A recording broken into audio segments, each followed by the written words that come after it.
Welcome to the Virginia is for Laughers podcast, brought to you by X2 Comedy. If you're looking to get more out of your Shenandoah Valley experience, then this is the podcast for you. You'll meet interesting people, the comedians that perform here, and find out more about what you can do and see. Whether you live here or plan to visit, listen to explore what helps make up our unique slice of heaven. Now here's your host, Dawn Davis Womack.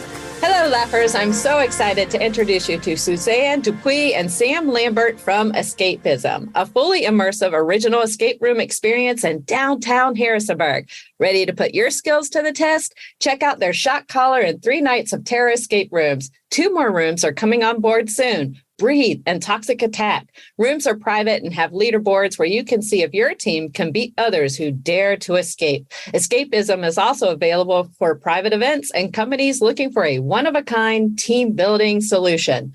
Welcome to the show, Suzanne and Sam. It's great to have you both on today. Thank you so much for having us. We're excited to be here. Yes, thank you, Dawn. We're definitely excited to be a part of this. Looking forward to it. Oh, yes. I've been looking forward to this ever since I saw the sign go up downtown. I was like, what? We're going to have escape rooms downtown. Who are these people? What are they about? And we need to know more. So when I popped in last week and met you, Suzanne, I was so ecstatic that you were interested to possibly come on. And now Sam's on the show too today. This is a super exciting day for us here at Virginia's for Laughers to share your story and what you do for the community with them. So I say, let's get into it. Here's my first question for both of you. Are you both from Harrisonburg? So I'm not originally from Harrisonburg. I'm originally from Orlando, Florida. However, I've been here since 1997. So I've been here many years and I actually love it. Oh, how about you, Sam? So I'm originally from Harrisonburg, born and raised here, and moved away a couple times, but keep coming back just because I love the Shenandoah Valley, and it definitely feels like home. And out of all the places I've lived, I like this place the best. So the reason I'm back. That's excellent. And you two are engaged, right? Yes, we are. That's exciting. Congratulations to the two of you. Thank you. Thank you. You are most welcome. So if she's from Orlando and you've been in and out of Harrisonburg, both love it here. So where in the world did the two of you meet? Well, actually back in 2014, my kids were going to Peakview Elementary School, and that's where Sam's kids went to. And my kids were very interested in a program called Destination Imagination. And Sam was actually a coach. And so that's kind of how we met through Destination Imagination. What in the world is Destination Imagination? So Destination Imagination, which most people who know the program refer to it as DI, just short for those 2 letters. It's a STEAM-based program. You know, everybody's always heard of STEM, which is science, technology, engineering, and mathematics. So DI incorporates the letter A into it, which stands for arts, because they believe that in order to convey engineering, technology, science, and math, you have to be able to tell a story to convey it so other people understand what you're saying. My oldest daughter wanted to be a part of a team. We went to the elementary school meeting and sat, listened to everything. And in order for a program to take off or a team to be created, a parent or some sort of adult role model, whatever you might call that, has to step up and be a team manager. And it's a good amount of dedication. It's about a 7-month-long program if you're able to compete at the last level. So my daughter kept begging and begging because nobody was stepping up. So I volunteered. And obviously put a team together. Teams consist of anywhere between 2 to 7 kids. And Suzanne's oldest son just happened to be a part of that team the first year. And the second year I coached, her daughter was also a part of that team. And so, yeah, that's kind of where we met. And the program is a great program. If you have elementary school kids, I highly recommend you look into it. And of course, that program continues through elementary school, middle school, high school, and there's even college-based teams. So It's a great program to be a part of. And it's Destination Imagination. Did I say it correctly? You did. Okay. So if they Googled it, they could find it. This is a national program, I take it. It is national. It's actually worldwide. There's countries from all over the world that participate in it. I know some people, before Destination Imagination was created, there was Odyssey of the Mind. That is somewhat very similar, just DI is a much larger, competition-based program because it's all over the world. I think Odyssey of the Mind was nationally recognized. That's amazing. So was it daunting to become a team manager? Do you have a big STEM background? So the really cool thing about doing that is you physically, mentally do not need to know anything. Great. I could even do it. Everything about the program is kid oriented. It's kid based. So as for a team manager, all I did, I should say, was just ask open-ended questions to the kids. You're not allowed to help in any sense. You're not allowed to give ideas. You're not allowed to do anything for the kids. It's all kid-based. So if the challenge is creating an amusement park attraction, and then you have to tell a story around it, your job is just to pretty much ask questions. What rides would an amusement park be? What stands? And then the kids put everything together themselves. And then when it comes time to build, usually the scariest part of it, because all of our kids used a lot of power tools. So, third and fourth grade kids running a skill saw, that's the scariest part. But if they wanted to cut a piece of wood, they had to cut it. I was just there for safety. Yeah, that would be a little frightening for me too. I'd be doing, Catholic background. I'd be doing my forehead and a cross formation. And I'm glad I wasn't there actually watching my children use the saw because I would be freaking out. So, Lord, let them leave today with all their fingers and toes. Yeah. Most parents found out via pictures what their kids did. It's probably better that way. You know what? I love that you shared that, though, because I'm sure out there somewhere, listening, there could be, young students interested in something like that and parents wanting to support, but thinking or feeling they have to know a lot. And the fact that they don't have the support of the organization, that's encouraging and perhaps can get even more people involved. So thank you for sharing that. Certainly. Yeah. And then this experience is kind of leading you to what you're doing today with the escape rooms at Escapism. I'm sure it has a part to play in it, and we'll get into that a little bit more. But in general, just to give someone a laugher who may be listening who's never done an escape room, how would you describe the experience? So when you walk into an escape room for the very first time, it is a little daunting. It is a little overwhelming because for most people, even if you've done a handful, 10 or 15 escape rooms, it's figuring out where to start. So there's always some clue, puzzle that should be fairly recognizable. And then normally once you solve that, it kind of starts taking you down a storyline or a tale. And it should lead from one puzzle to another puzzle to another puzzle. And like I said, the most daunting part is just getting started. So if you've never done an escape room, at least for us, I know we always ask people if a group would like a little assistance, not necessarily giving the first puzzle away, but just kind of what to think about, what to look for. And, we've had some people that have said, we'll appreciate a little guidance in the beginning. And then we've had some groups that come in and say, we've never done one and we want to do everything by ourselves. So, and the nice thing is, and I believe most escape rooms do it, is that they give hints. Obviously if you get stuck somewhere, we don't ever want a group, a person to ever be frustrated, to be bored. So we tell everybody, if you get to a point where you're struggling a little bit or you just can't figure something out, don't ever hesitate, ask for help.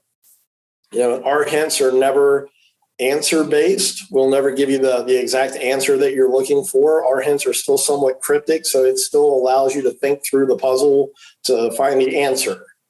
And usually, I believe most of our escape rooms have about 9 to 10 puzzles in each individual room, and all of our rooms are multiple room escape rooms.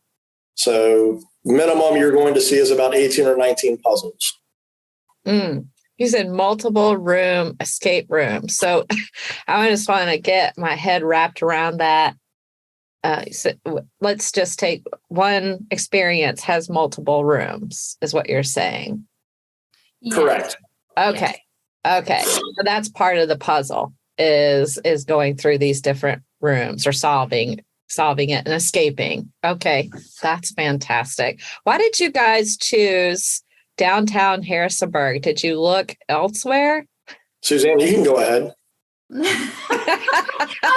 was going to give this one to me. Surprise.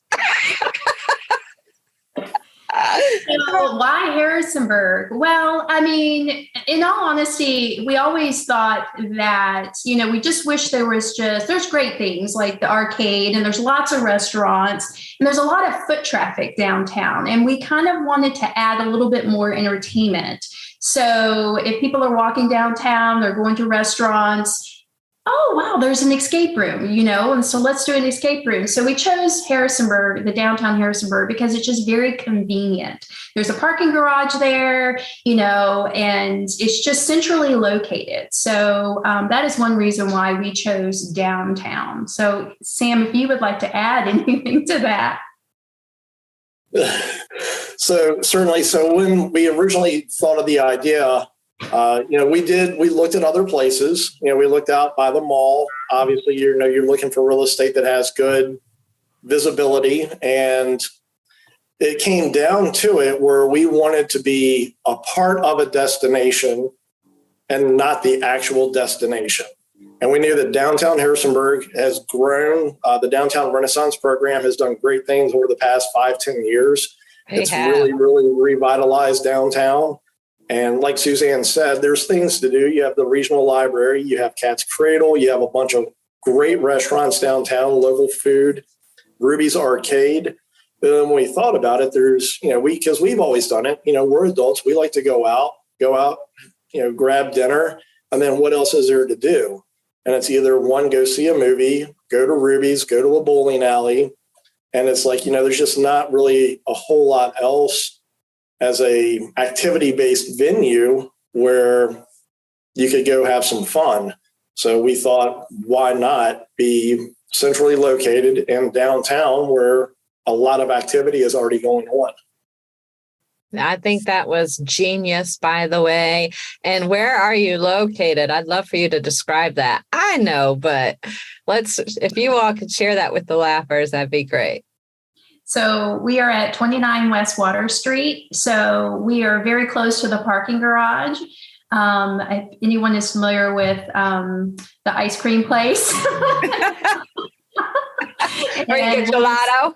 Yeah. And Wonder Skate Shop. So if you pass Bella Gelato, and we are kind of in between the vintage shop and Wonder Skate shop. So if you just kind of go to the door, we're kind of the back of that building. Which I also think is very genius. Yes, Sam? So it's almost like an escape room just trying to find us, because it is a long, narrow hallway that then opens up into our escape room company. Yes, I was going to say that. So thank you for sharing that, because that is one of the neat things I feel about the experience is just going to your front door. You know what I mean? You're just trying to get there. Which is really great. What's interesting to me too is that I have learned that some escape rooms actually will hire out a company to come in and build them for them. This is an actual part of the industry. But then I found out, and just getting ready for this interview, that you all build your own escape rooms. So I'm very curious, where do you draw your inspiration from to come up with the names for the rooms and the puzzles inside them? I'm going to let Sam answer this because kudos to Sam. It is really his origination, his imagination. So I'm going to let him answer this one. Excellent. So we knew that we were going to have a minimum of 4 rooms. So creating the rooms, we just tried to figure out what were 4 themes that we really enjoyed doing. And then what were also amongst those themes, what were rooms that we have not done yet. Mm-hmm. So, we usually go, the horror rooms are always the scariest and also usually the most difficult. So we knew that we needed to have one of those. So, which is where 3 Nights of Terror grew from. We've never done a prison-based room. So I wanted to create one of those just because I knew that there would not be any kind of outside inspiration from us doing another one of those rooms and bringing any kind of ideas in. So that room was completely all original with no preconceived notions from, us doing a prison-based room someplace else. And those 2 rooms are escape-based rooms. So you're trying to escape. And the other side of that is in escape rooms, there's escape-based and there's task-based rooms. And a task-based room is where you're not necessarily trying to get out of the room. You're trying to complete something in the room in that time frame. So you're not really trying to get out of a door. You're just trying to prevent something or create something while you're inside of that room. And I don't believe that we've ever done any task-based escape rooms. Every room that we've always done has always been, we've got to get out, we've got to get out, we've got to get through the last door. So we knew that the other 2 rooms that our space has, we wanted to do 2 task-based rooms, which is where Toxic Attack and Breathe kind of created themselves from. Toxic Attack being that room is a military-based lab installation where one side of the room is an office space, one side of the room is a virus creation, and there's a bomb. So you're trying to find and disarm the bomb before it goes off, all while trying to secure all the viruses. So you're not really trying to get out of that room. You're trying to stop a bomb from going off. And then on our 4th room, Breathe, that is another task-based room where you're on the planet Mars in a lunar module and the air scrubbers have cut out. So you're trying to restore the air scrubbers before your oxygen runs out in 60 minutes. So once again, you're not really trying to escape that room. You're trying to solve a dilemma in that room. So that's where we wanted 2 rooms that you had to escape from. We wanted 2 rooms that you didn't have to escape from. And that's just where it all started from. I did not know that. I thought this is why I do these interviews, because I learned so much. I thought all the escape rooms out there were escape oriented. I didn't realize there were task oriented rooms as well. So the first 2 that you all have in there that are escape oriented is the Shot Collar and 3 Nights of Terror then, correct? Yes. Okay. So can you describe the difference between those 2 experiences? The Shot Collar. So the Shot Collar is the prison-based one, I guess? Yes, that's correct. Yes. And basically the thing behind that is you are prison inmates and you're trying to escape. And you're also trying to help your fellow inmates escape as well. And that is our 60-minute room. Our 3 Nights of Terror is a little bit different. It is a 90-minute room. And as far as we know, we are the only one in Virginia so far with a 90-minute room. And that 3 Nights of Terror consists of 3 rooms.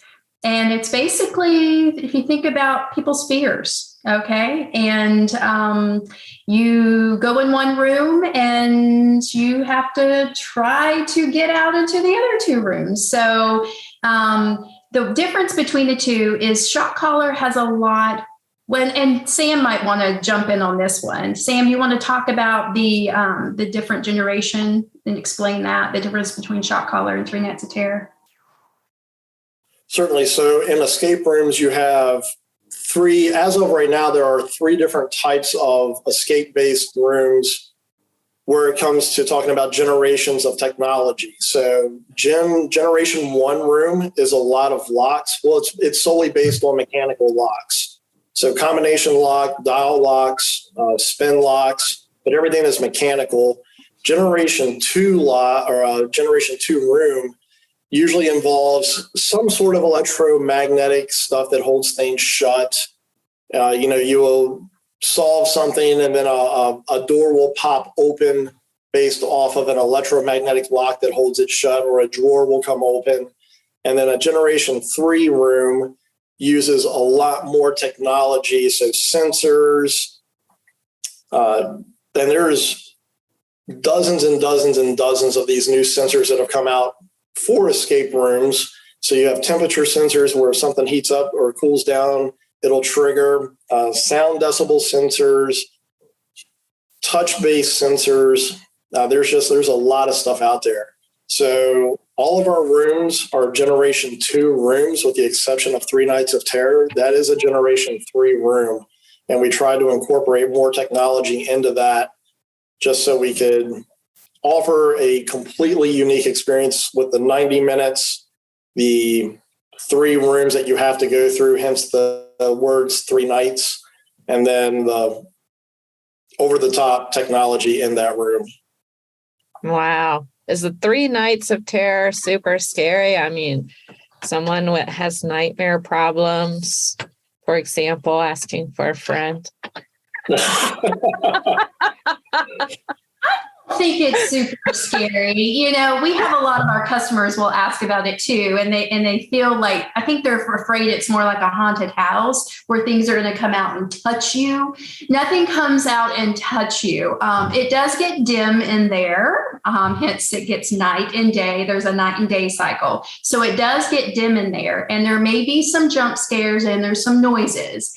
But nothing comes out and touch you. So it just all depends on what your own personal fears are. Yeah, I would say 3 Nights of Terror, it's not a gory room. We've done scary escape rooms where it's been gory. There's nothing gory in there. It really just comes down to what your personal fears are. So if it's not a big secret that the first room is clowns. If you're definitely afraid of clowns, might have a hard time getting out of that first room. I'd be screaming down the hallway out into Water Street.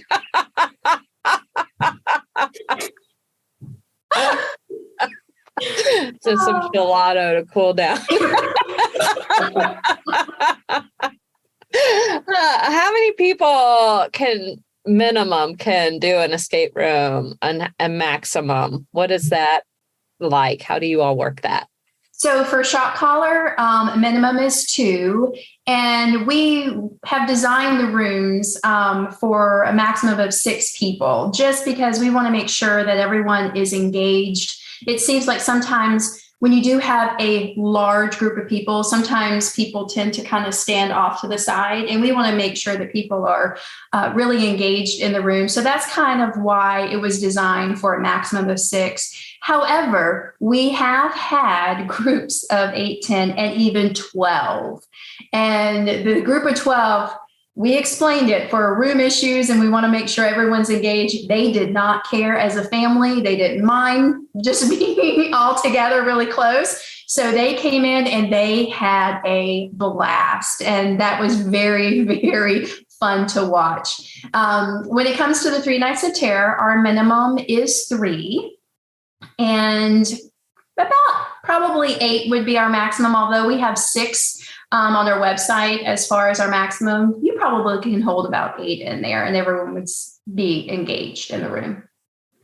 Okay. And if someone needs help, right, are one of you in the room, or do you have a screen where you can see and someone punches a button and says, help us in here?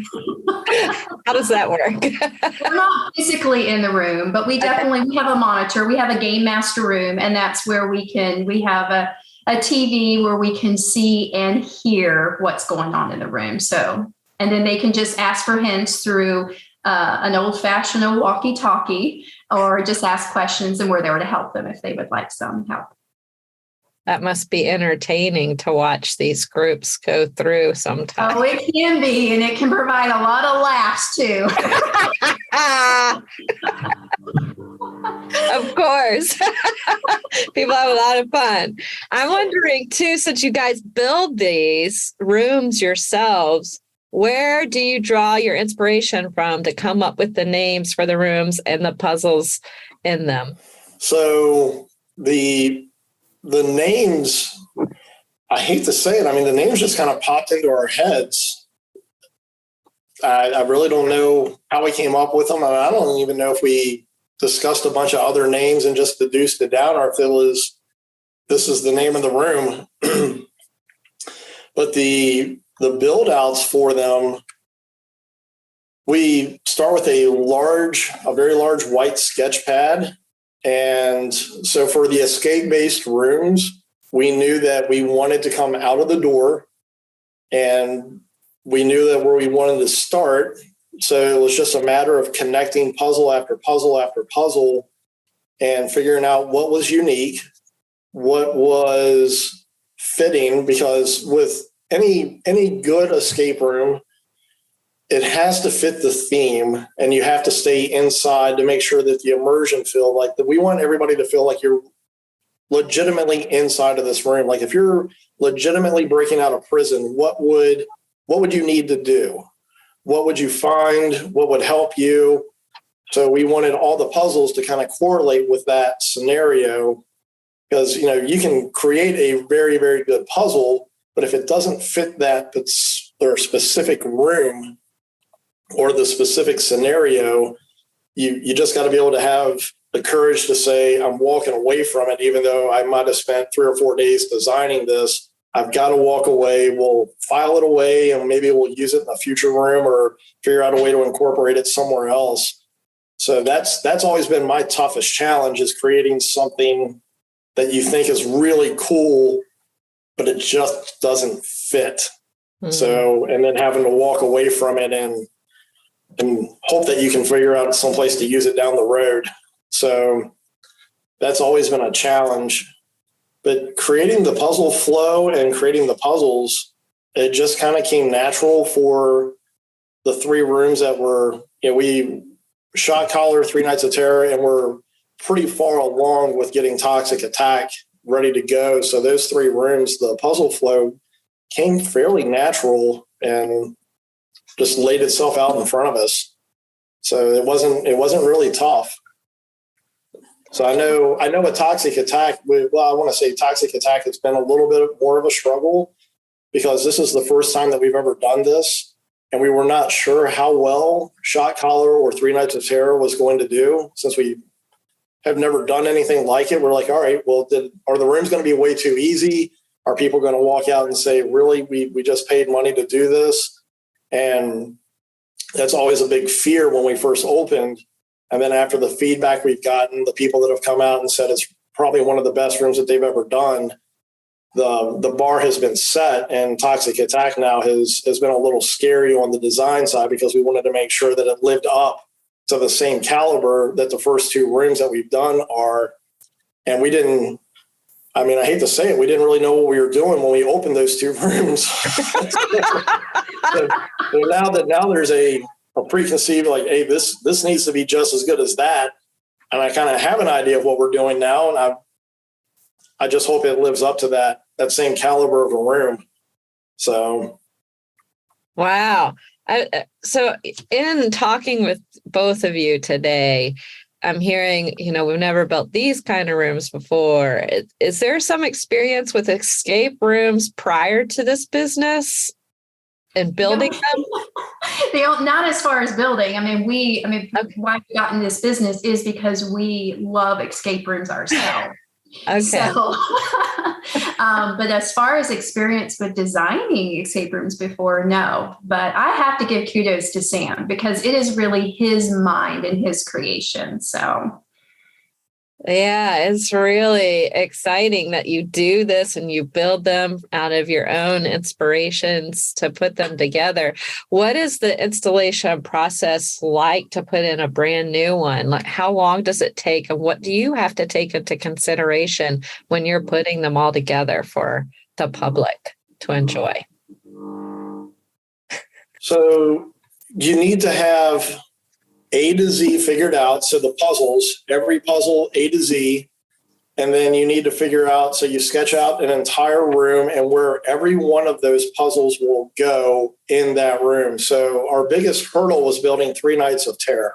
That room that we have that in was just one big open shell that we built all the walls inside of that and segregated it off into, there's essentially 4 rooms in there because there's a little waiting room area that the group will gather. And when we built the walls, it was coming down to knowing where every puzzle was going to go, because we probably have close to 1,500, 1,600 foot of low voltage wiring run through all the walls. And you have to do that before you can start putting drywall up. So laying out where every puzzle goes, and essentially, we decorated the rooms on paper before we really built the rooms. And then, once it's built, you just got to hope that it works, because we couldn't test the room until it was done. And that's where, you're holding your breath the whole time, because you're like, if this puzzle doesn't go here, it's a huge undertaking to change where this puzzle is going to end up going. So with 3 Nights of Terror, we took the space over on December 26th of 2021 is when we first walked into the door. And we spent the first 4 months building out 3 months of Terror. And we were still not done. Yeah. So we knew that we were going to try and open all 4 rooms at one time. Oh. And then we realized that might be a huge undertaking, since we've never run an escape room before. So we stepped back and we thought, hey, why don't we just try and open one room with a second room very shortly after the fact? So at least we'll have 2 rooms up and going. So Shot Collar, and I worked on 3 rooms all at the same time. So I was building out 3 rooms together, and we knew that Shot Collar was going to be an easier room to build. So I had gotten pretty far along with Shot Collar, and then needed a break from 3 Nights of Terror just because of working on the same thing. So we finished up Shot Collar first, opened that room, and then 2 weeks later, we were able to open 3 Nights of Terror, because that's how close it was. So all in all, it took us about 6 months to build 3 Nights of Terror out. It took about 3 months to build Shot Collar, and we're probably about 3 months in on Toxic Attack. Yeah, you are very handy. Are you doing most of this building yourself? Yeah, all of it. Oh, where did you get these kinds of skills to build like this? I don't know. You don't know? Just come naturally, I guess. That's great. So a lot of YouTube videos. A lot of YouTube videos. That's right.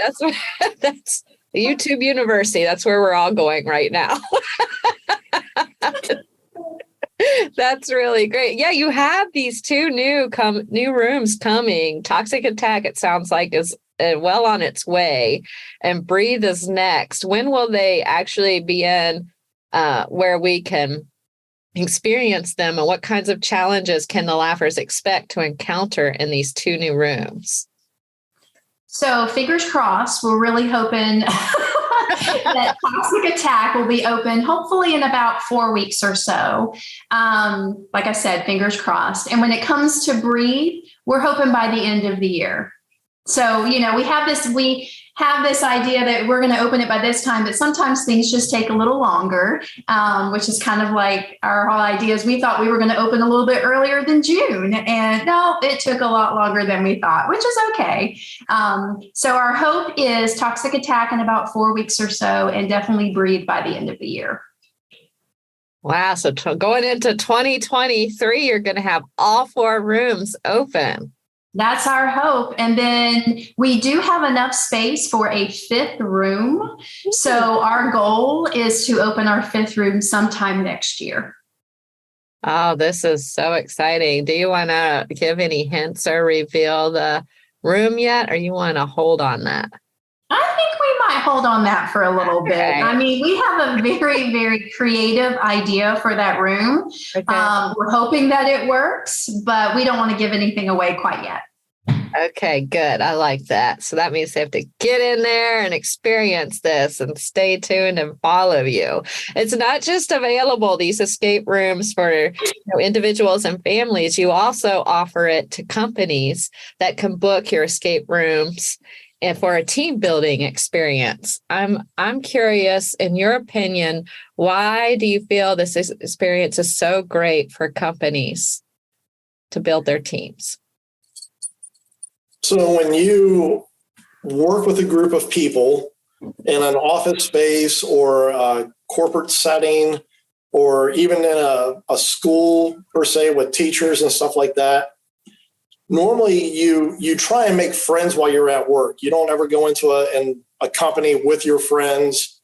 So when you're trying to build a relationship, if you can do anything to have an experience outside of the typical work atmosphere, you build a tighter bond with the people that you work with. So, you might be able to laugh and joke at what so-and-so did yesterday at work, but if you can put an experience together where you have 4, 5, 6, 7, 8 people, and you take them out of that work atmosphere, kind of let them be their own, where they're not being monitored by a boss, a supervisor, or a manager, and then let them have some fun, all while building that bonding experience. You just build a stronger morale while they're at work.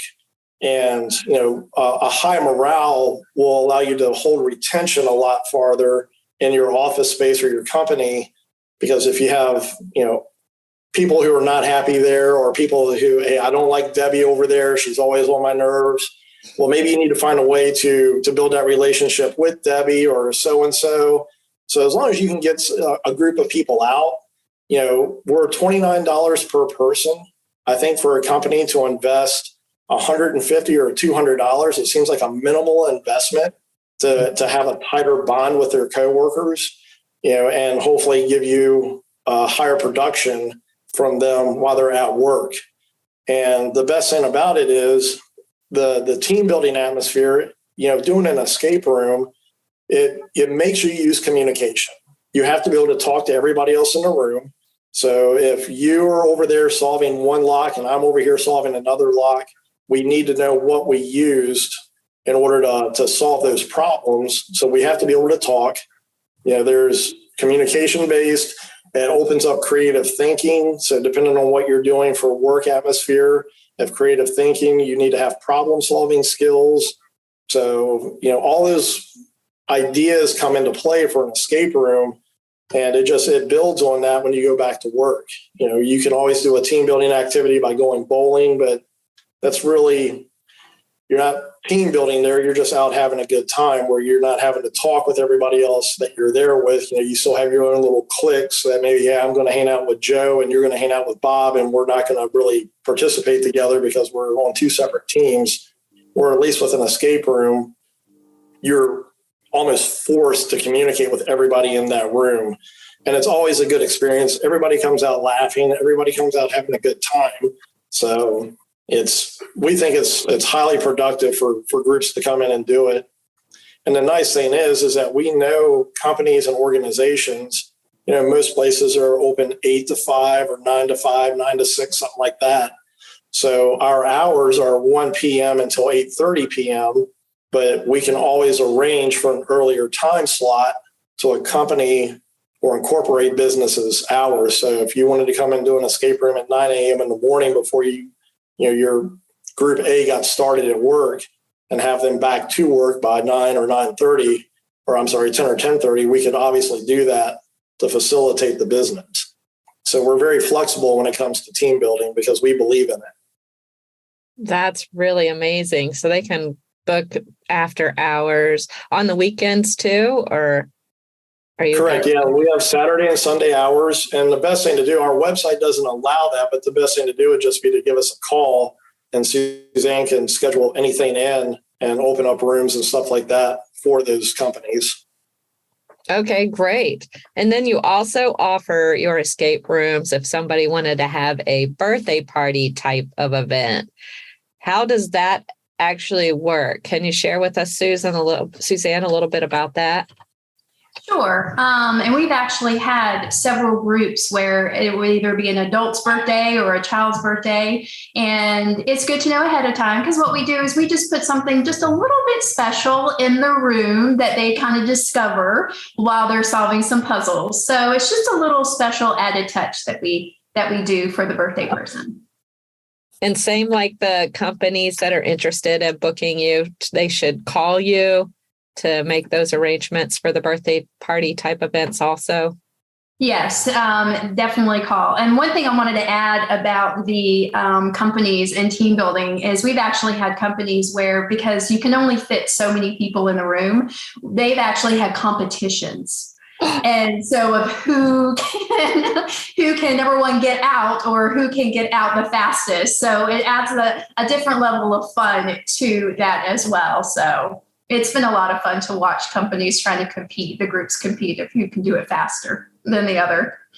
Yes, that is such a great idea. I'm glad that you shared that. Also reminds me to have us talk a little bit about the leaderboards. That's an actual tab on your website. Can one of you speak on the leaderboards a little bit and how that works? Sure. So basically, you're just trying to get out the fastest, and in order to be on the leaderboard, so we have a top 10, and so we always communicate to the groups coming in that they have to escape by a certain amount of time to reach our leaderboard, and usually we give the 10th place time. So they have to actually beat that to get on the leaderboard. But with that, it's not so much of getting out by a certain time, but you have to ask for 3 or less hints. So that makes it a little bit more challenging. So it just makes it a lot more fun. And that's what people try to do. They try to get on the leaderboard. And yeah, we've actually had teams who didn't make it on the leaderboard, and they wanted to make it on the leaderboard, so they came back. And of course, they had a faster time. So that was their goal, to get on there, and they made it. So yeah, this adds a little bit more fun and a little more challenging. I think so. I'm glad you said that, because I can see my husband and I going in there shooting for that. And then if we needed to come back, get our names on there, we certainly would. We actually had a team who is our first place team, and they've been with us for a couple times. And they told us before they left, they said, if anybody beats our time, call us, because we're coming back. I love that so much. This is so much fun you're bringing into our downtown community. I'm loving it. And I'm wondering if you have plans to expand in the future beyond your current location. So we do have plans. We're not necessarily right now looking for a second location, but we realize that how intriguing downtown Harrisonburg is. So we're looking to expand in a different atmosphere. So right now we have, our 4 rooms that we're planning on having by the end of this year, with a 5th room coming next year. But what we're working on, along with the physical build outs of rooms, is we're working on virtual, using outside all of downtown Harrisonburg as an outdoor escape scavenger game. Woo! So we plan on having 3. We're trying to have 3 launched by early fall of this year, and it's not going to happen, unfortunately. So we're going to we should have them launched by early spring, because it is an outside based game. So we know it's definitely more prevalent in the warmer, conducive months instead of when it's snowy or rainy during the wintertime. But we will have 3 essentially escape scavenger-based games. Right now, we're trying to figure out the legal term to name one of them, just because we don't want to have any troubles with ABC laws. But we're going to have a pub crawl, and it's all cell phone based. So you would come to us, you download the app, we give you the code, and then you and a group, and that's the nice thing. It'll be a one set fee, and your group can be as little or as big. It could be just one person who wants to go on this, or it could be a group of 20 of you that wants to go on this, and it'll use your cell phone along with augmented reality on your phone. And it will take you through. So the pub crawl will take you to all the local downtown bars and breweries. That'll be one. We'll have another one that will be children based. It'll involve the Children's Museum, Cat's Cradle, Shirley's Popcorn, Bella Gelata. So certain things like that, you'll have to actually go inside of these, the regional library and figure stuff out. And then we'll have another one for tourists that'll involve all of the historical sites that downtown Harrisonburg has. So, and it's one of those things that you can do at your own pace. You're not limited to 60 minutes. So if you want to take your time, you can do that. It'll be a bunch of riddle-based stuff. And then the augmented reality will use your cell phone's camera. And when you scan something specific in one of these locations, the screen will change and it will augment over to give you the next clue or the next puzzle that will then take you to the next venue.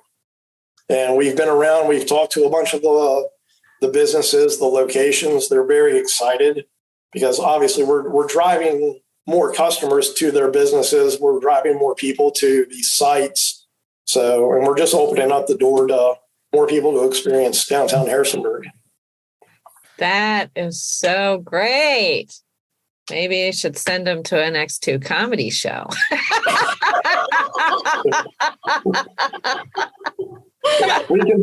We can definitely do it. We've been contacted by JMU to have that as part of their incoming freshmen.